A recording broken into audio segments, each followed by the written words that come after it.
बॉलीवुड की बेबाक और विवादित अदाकारा कंगना रनौत एक बार फिर से लाइमलाइट में है। लेकिन इस बार वजह उनकी कोई फिल्म नहीं बल्कि मुंबई कोर्ट में चल रहा उनका एक केस है।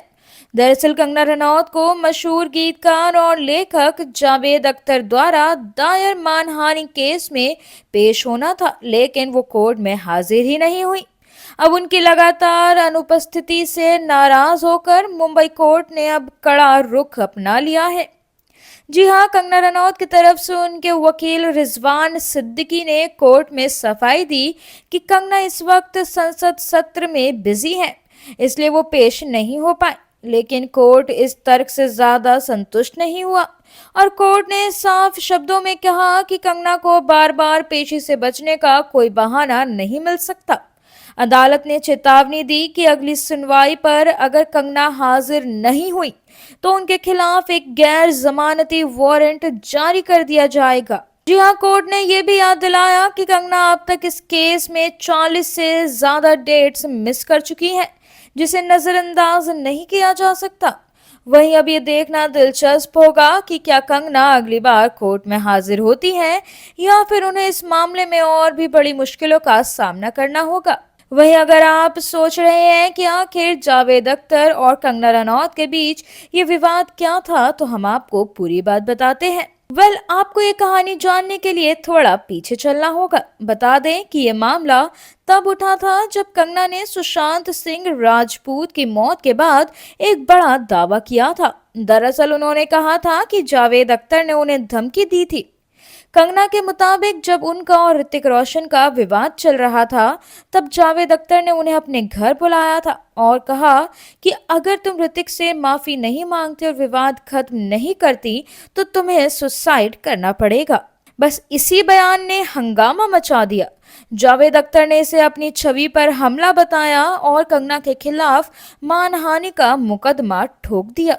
उनका कहना है कि कंगना ने झूठे आरोप लगाकर उनकी इमेज खराब की है, जिससे उनकी साख को नुकसान पहुंचा है। अब ये मामला कोर्ट में है और कंगना की पेशी न होने की वजह से केस लगातार खिंचता जा रहा है।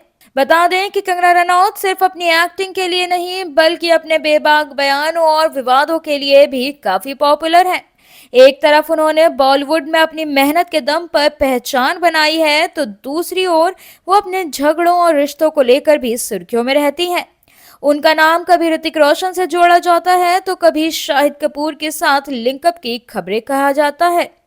लेकिन सबसे बड़ा विवाद तो ऋतिक रोशन के साथ ही हुआ, जहां दोनों के बीच ईमेल लीक से लेकर लीगल नोटिस तक का खेल चला। कंगना पर कई बार बॉलीवुड में नेपोटिज्म और गुटबाजी के खिलाफ बोलने के आरोप भी हैं, लेकिन उन्होंने हमेशा खुद को एक आउटसाइडर बताया है, जिसने खुद की मेहनत से इंडस्ट्री में अपनी जगह बनाई। वहीं फिल्मों की बात करें तो कंगना रनौत की उन चुनिंदा अभिनेत्रियों में शामिल हैं जो अपनी एक्टिंग के दम पर 4 बार फिल्म फेयर अवार्ड और 3 बार नेशनल अवार्ड जीत चुकी हैं।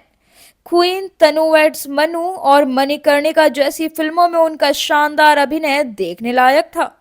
लेकिन अब उन्होंने सिर्फ एक्टिंग तक खुद को सीमित नहीं रखा। जी हां, साल 2024 में कंगना ने राजनीति में भी कदम रखा और वो बीजेपी यानी कि भारतीय जनता पार्टी से सांसद बनी। वहीं अब वो संसद सत्र में भाग ले रही हैं, लेकिन कोर्ट केस की वजह से वो एक बार फिर से लाइमलाइट में आ गई हैं। वहीं इस वक्त सबसे बड़ा सवाल ये है कि क्या कंगना अगली सुनवाई पर कोर्ट में हाजिर होंगी या फिर उनके खिलाफ वारंट जारी किया जाएगा, और क्या जावेद अख्तर की मानहानि केस में उन्हें किसी तरह की सजा का सामना करना पड़ेगा। बॉलीवुड और पॉलिटिक्स के तड़के से भरी ये दिलचस्प न्यूज आपको कैसी लगी, हमें कमेंट करके जरूर बताएं। और अगर आपको ये वीडियो पसंद आई हो तो लाइक एंड शेयर जरूर करें, and don't forget to subscribe to our channel and to press the bell icon.